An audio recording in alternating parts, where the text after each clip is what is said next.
If you are looking for a good Cyclone build, but all the full physical versions and custom crit are so boring to you, then this build in particular is going to be very interesting and cool for you. It's a strength stacking Berserk that converts into chaos damage completely, and this is a Cyclone build that does its damage with full chaos, that has strength stacking, and that has 26 or close to 27 million DPS with, yes, quite expensive gear, quite expensive jewels and stuff, but nothing too crazy and nothing that you cannot start with this build, or at least make it viable on medium budget. So again, this is a very powerful Cyclone build that has full chaos damage conversion and stacks strength. Now let's talk about everything that this build comes with, and there are a bunch of different interesting mechanics that this build utilizes that I'm gonna explore and explain in this video. If you want POB for this build and you want maybe some other useful links, definitely subscribe to the channel and then proceed to description of the video where all the links are gonna be present. Okay, let's go. So this build utilizes maximum life. It utilizes life regen. It doesn't have a life leech, but you can get it with quite a simple talent spending, but you need to do it only in one particular case if you do see or you do feel like you need that life leech, because this build should be more than fine with its survivability. It should be more than fine with just life regen. But if you want life leech and your flask, then you can spend some points to get it, but it will cost you more strength or more other things that are gonna be very, very important and powerful to you. Okay, so we're starting with some life, we're starting with some just general maces and scepters nodes, as we're gonna be using a mace, so nothing special in here, just regular jewel that gives us attack damage, attack speed, some strength as well.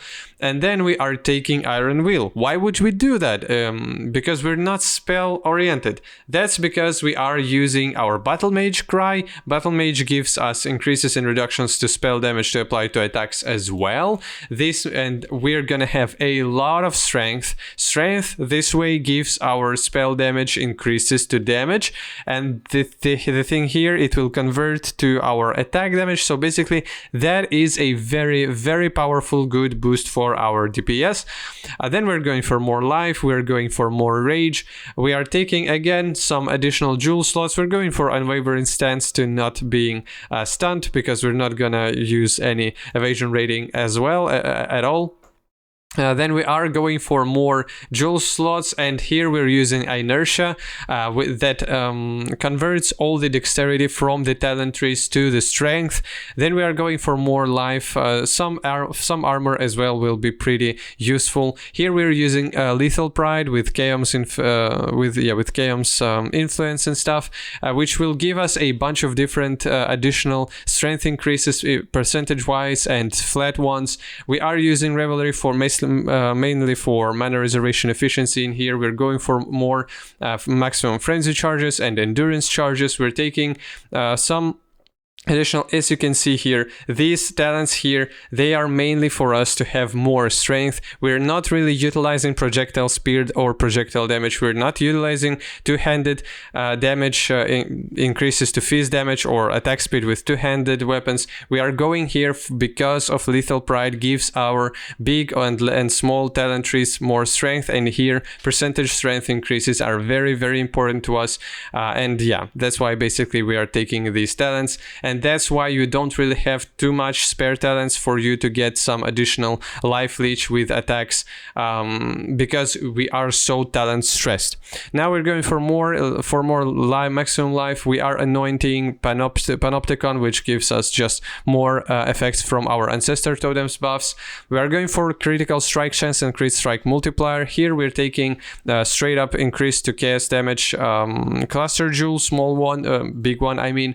It will give us attributes, it will give us some regular damage and strength. Strength and attributes are the most important here. We're not even getting any big nodes, because small nodes with all the attributes and increases to damage are going to be better. And we are getting again more regular jewels with attack speed, damage with maces one-handed, and a bunch of attributes. Now we're using Watcher's Eye as well, that damage penetrates, fire resistance, we don't really care about that, but chaos resistance while affected by purity of elements is definitely a good thing for us. And we're getting it for so basically that's the Watcher's Eye that we're looking here. Then we're going for Call to Arms, of course, using Warcry is instant. We are using only Battle Mage Warcry, that's why it is in here. Again, Natural Authority will be quite powerful. Enemies taunted by your Warcry take increased damage, increased Warcry buff effect, and this buff again works with our spell with our Iron Wheel. That spell damage increases to spell damage work for your attacks again. So we're double dipping on all that strength can give to us. Of course, we're taking the strength, the strength cluster here. Again, some more damage, some more life and armor, more jewel slots for our regular jewels as well, more critical strike chance and critical multiplier nodes. And here is one of the best things that you're getting in this build. So the large cluster jewel just increases damage with maces or scepters. We are taking here Fuel the Fight, and that gives us increased damage. It gives us mana leech, it gives us some attack speed. We are getting Overlord as well, melee hits with maces, scepters or staves fortify you, which is an essential one. You definitely want to get it here. And here we are using, okay, let's go for the medium cluster jewel first. So medium cluster jewel just gives us, for our exerted attacks, deal increased damage. When you Warcry, you and nearby enemies gain onslaught, which is definitely very powerful. And again, more attributes here, and gain increased armor per power of your Warcry, which is definitely very good for our survivability. And then the main thing that this build utilizes in perfect way. Split personality, 2 of them that has strength on them. How this thing works and why we don't take this node in particular. Basically, the jewel socket has 25% increased effect per allocated passive skill between it and your class's start location. So this 5 to strength is going to be multiplied by so much for every single talent that is allocated from this point to your starting area. And it's basically these 2 are the farthest points where you can get jewel slots from your starting talent point, and it gives you just a massive amount of flat strength. Accuracy rating from here pretty good as well, but otherwise it's just very, very powerful because of the strength itself, and it gives you a bit of dexterity, which is not bad either. It will help you with your attributes. So yeah, basically that's the main point of this build. We are stacking strength as much as possible with everything that is that appears on the talent tree. Then, and with all the items, of course, as well, but this one we'll talk a bit later. Just that so Inertia, 2 split personalities, Watcher's Eye, and Lethal Pride. That's what we're using here. Okay, now, as you can see here, we are using Purity of Elements, and it's anomalous quality as well, so increased effect, but you don't really need it too much. So a Purity of Elements will give us not only elemental resistances, not only immunity to elemental ailments, but it will give us, thanks to this Watcher's Eye, plus 43 to chaos resistance, which is definitely very powerful, and we need it because we want to be as tanky against all the types of damage that can be dealt to us. Then we see here Enlightenment level 3 is more than enough. Blood and Sand and Determination that gives us armor. These are our reservation skills. Then our main one is Cyclone with Shockwave, increased critical strikes and increased critical damage, because we want to ramp our crit multiplier as high as possible. And as you can see here, we do have 92% critical strike chance. Why it's kind of hard to get higher crit strike chance? Because we are using Replica Frost Breath. And critical strike chance base one on the item is not very high, so you will need to have a bunch of different investments in all your talent points ascendancy ones and other to get a high crit strike chance with here, so that your multiplier will be a very good one. Then we are using pulverize. We are going for shockwave, already said, void manipulation and critical damage. So that's it. You're ramping your chaos damage. You wouldn't be able to deal any damage other than chaos damage, because we are using replica Alberon's Warpath. That is quite expensive, and expensive item as well, but is pretty powerful in this build.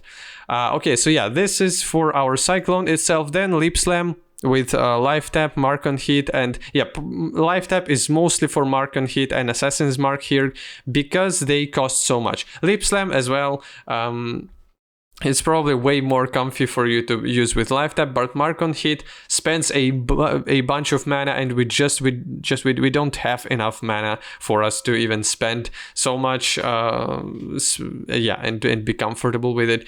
Because with Cyclone itself, we do have more than enough. Especially, it costs not as much, and we do have mana leech for us to regain all the mana that we're spending. But with life tap, when you're not really actively mana leeching, with Leap Slam, I mean, it's gonna be harder. That's why life tap is here. And Assassin's Mark, which ramps our crit strike chance and crit strike multiplier even higher. Then we're using Battle Mage's Cry, of course, with Berserk. And Berserk itself, it's a spell, which means that it will be procced automatically from our exerted attacks, and we're constantly generating rage because we are the Berserk, and we do have a bunch of rage generation things going on. And Battle Mage's Cry will give us this powerful buff with Berserk, and it will give us that buffs increase to spell damage apply to your attack damage as well.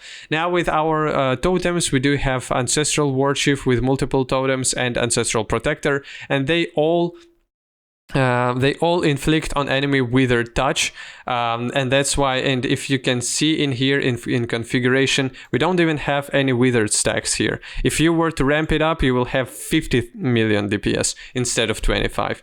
So basically, that's what it shows you, how powerful this build truly is. And then as the last sockets, it's Precision for higher crit strike and accuracy. It's Blood Rage for us to have even higher attack speed and Frenzy Charge generation. And it's from Frost Blink for you to dodge all the skills from the enemies, because our Leap Slam is more just for regular travel and it's not as fast.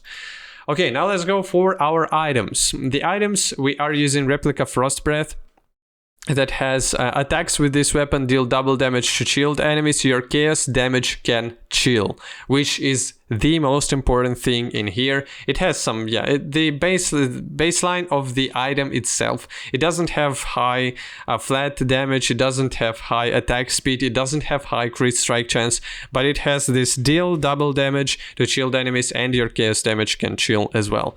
And it gives you chaos resistance, which is quite neat. Then with as you can see here, there are some good corruptions in here: increased attack speed and chance to gain onslaught, and the quality that increases critical strike chance of the weapon locally. For quality, it will help you with getting crit strike, but it doesn't really, it's not necessary for you to have it. Then we're using Raid Blade Banner, the shield that gives us pretty good chance to block. It gives us life. It gives us a little bit of armor. Warcries have infinite power and increased Warcry cooldown recovery rate. The cooldown recovery rate is very, very important here. Then our helmet is quite a good one. So increased Battle Mage's Cry effect, then otherwise high armor. 1% increased critical strike chance per tank strength is very, very important. Gain accuracy rating equal to your strength as well, for you to have high hit chance, for you to not think about accuracy rating, and for you to have higher crit strike chance as well. So and both accuracy and crit strike. Then nearby enemies have -2 chaos resistance. This one is, you don't have many -2 chaos res sources, and that makes this one very powerful, and otherwise just life again. With our body armor, it's the Iron Fortress, so +1 to chance to block attack damage per strength, a bunch of flat strength, pretty high numbers of armor, strength bonus, damage bonus instead, grants 3% increased melee fist damage per 10 strength, which this is one of the like multipliers of your damage increase from strength, and you need this Iron Fortress. You need it to have it. Yeah, and it grants some additional flat strength per quality. Which is, yeah, it's pretty good, but you don't really need it that much. It's just for you to have this crazy number of damage. You definitely want to squeeze everything out. Then with our gauntlets, 3% increased damage per 100 strength, very good as well, and chance to intimidate enemies on hit, pretty good. Otherwise, resistances, life, and attributes you want, and not even attributes, this strength you want on every single piece of item and every single talent. Then in here, so Replica Alberon's Warpath, we do have an enchant here, 0.6 of damage leached as life if you've killed recently, but on bosses it may be somewhat hard to get it because you're not killing though, you're not necessarily killing enemies recently, but for your map clear, especially if you're going for some juice maps, you will have life leech in place as well. Otherwise, Replica's Alberon Warpath gives you percentage strength increase, a bunch of armor, some chaos res, some movement speed, cannot deal non-chaos damage, and adds 1 to 80 chaos damage to attack per 80 strength. This one is essential for your build to work. Your Frost Breath, your Replica Frost Breath doesn't have big flat damage on it. It's not a high DPS it's more of a like stick that gives you this double damage on shield enemies, and that's how you get all the flat damage that you need. And it's all by you just stacking your strength. Then you get all your increases to your damage through the strength bonus from your Battle Mage Cry and from the strength itself, and then you're getting, on top of that, you're getting all your multipliers of the damage from your skill gems, and then you're getting all your multiplier from your critical strike, and yeah, critical strike multiplier. Then you doubling that damage with your attacks deal double damage and stuff, and then with your Wither on top of that increases damage that enemy receives. So basically it's just a whole fiesta of tons of damage with your character. Yeah, that's why these boots are so good in this build. Otherwise, we are using, going further, Amulet we are using for additional melee damage, area damage, crit strike multiplier, spell damage increases, works okay for us as well, and just incredible amounts of attribute increases and percentage strength increase as well. Then with our rings, it's resistances, channeling skills have -3 to total mana cost. You need to have them both in order for your Cyclone to cost only 1 mana and for you to be able to use it quite easily. Otherwise, resistances and strength as much as possible. As you can see here, it's percentage strength as well in terms of implicit. Now with our belt, again, more percentage strength. All these synthesized bases are gonna be quite pricey. You don't need them, because as you can see here, 50 million DPS is probably quite an overkill. You don't need them on more than like on a medium budget, but you can strive for all these items to have even higher DPS. Then flat strength, life, resistances, and that's it. When it comes to our flasks, Bottle Faith is just gonna be an incredible damage increase. Then Divine Life Flask with immunity to bleeding and corrupted blood, Diamond Flask, Quicksilver Flask, and Granite Flask, which gives us armor, movement speed, and critical strike chance. And yeah, that's it when it comes to this build. I think it's a very interesting, very cool concept of the build that works well, that has some very high damage and quite high price as well. So yeah, thanks for watching. Hope you're having a good time. Don't forget to subscribe. Bye.